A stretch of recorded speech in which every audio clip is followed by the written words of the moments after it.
Whether or not the NBA draft is rigged is a point of contention and a topic that people have always wondered about for quite a while. There are different things that have happened in the past, like, I don't know, the Patrick Ewing situation, or maybe prospects ending up in certain locations, like LeBron winding up in Cleveland. LeBron himself was on the Pat McAfee show just a few weeks ago and said he thought that was sketchy, right? So that's always been a talking point, of course, but recently it's really been a talking point as Cooper Flag wound up in Dallas. And I thought that that was the only thing that the NBA could not have happened because it would just be too obvious. You know, they, I don't know, just traded a generational superstar, faced unprecedented backlash, all that stuff. But, you know, they wind up with the number one overall pick. So there's this underlying conspiracy theory.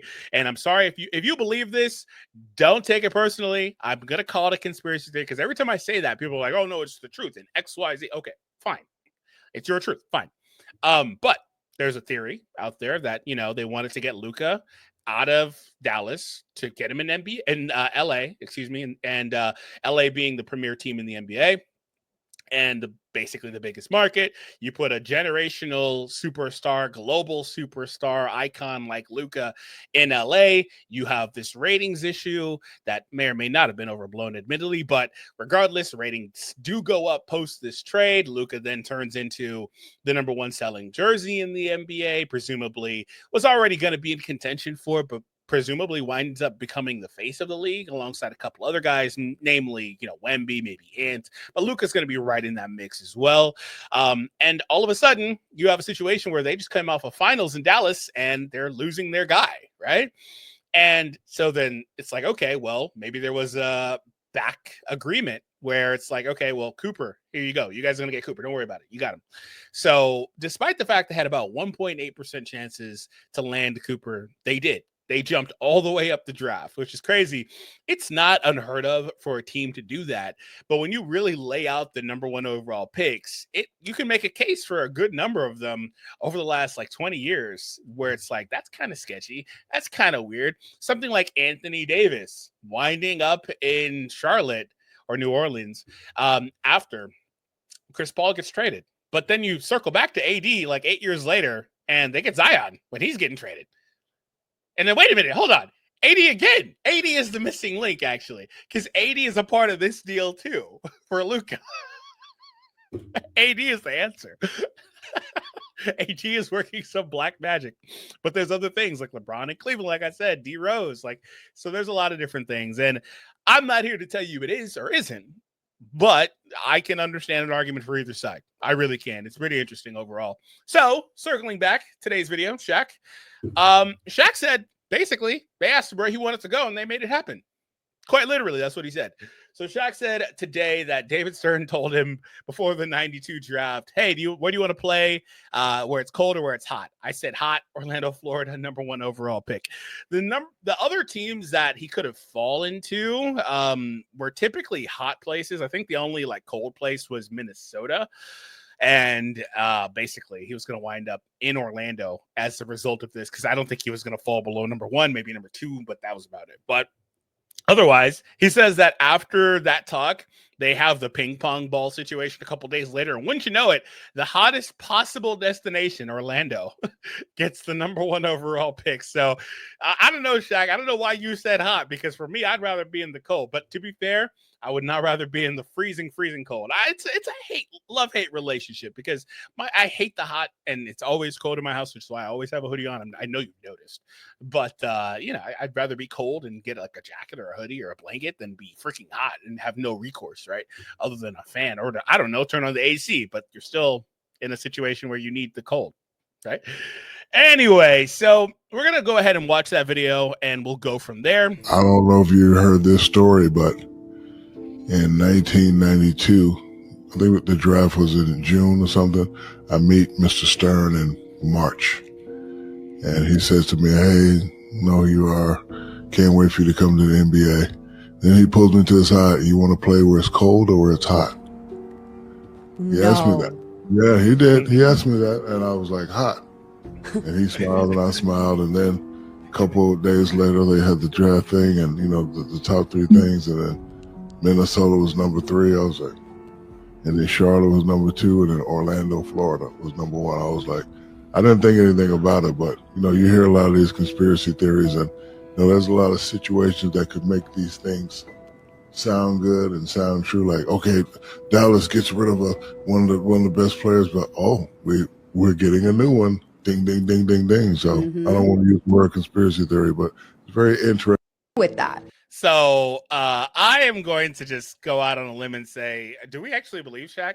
And I'm just asking because Shaq has been known to sometimes say things just for the sake of saying things. He's also said some pretty outlandish, crazy things. He's done some pretty outlandish stuff too. So is he just lying? I don't know. Like I guess that's between him and his truth, right? Like I don't know. But regardless, let's just take it at face value. And so I have a list of the draft picks from 2000 on. Admittedly, I don't know all the context around every single pick here, so I'm not going to give you that. But for some of you guys that do remember the exact landscape around this, feel free to chime in, of course, in the comments as well. But I want to ask you, if I haven't already, do you think it's rigged or not? And if you do think it's rigged, do you think every draft is rigged? Because that's where we're going with this. So first thing I kind of noticed was that some of these, I don't know if Kwame was if that had anything to do with the MJ situation, all that. I have to pull up the timeline. So there's one that's kind of like a question mark for me. But LeBron landing in Cleveland, like I said, LeBron himself said that was kind of weird. So I'll highlight that for sure. Him landing there in the closest team to his home. And then we also have D Rose doing the same thing, going to Chicago. Nice.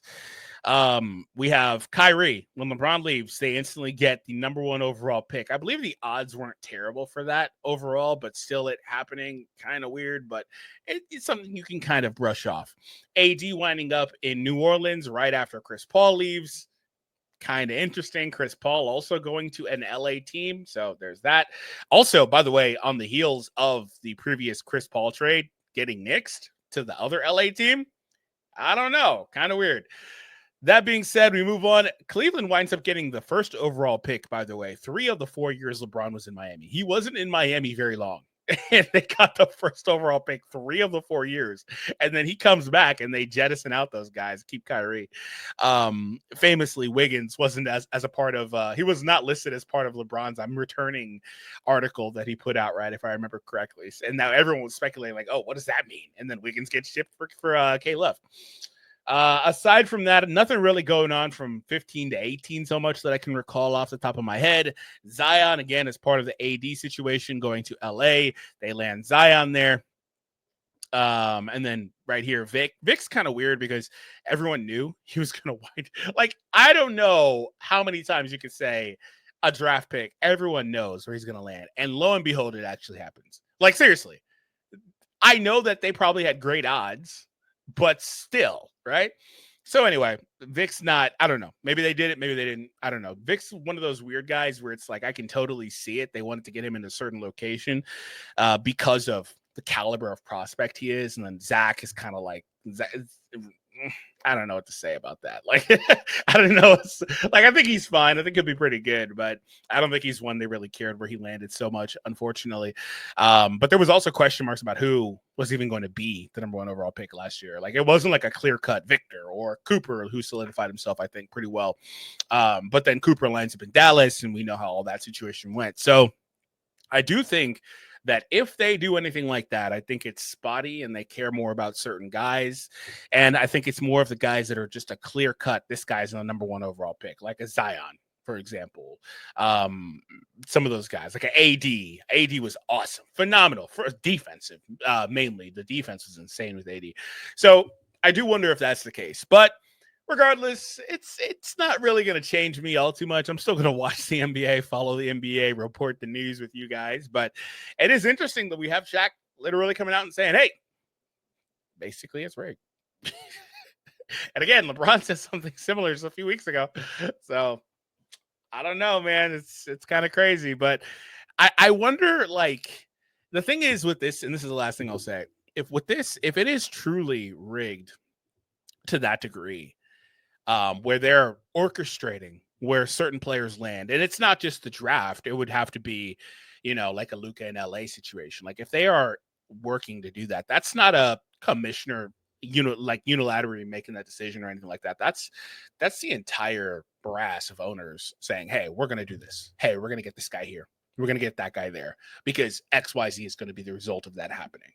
There's a lot of collusion going on. So I don't know if there would be any sort of backlash, like, legally or anything like that. But it is pretty interesting to think about overall. So I don't know.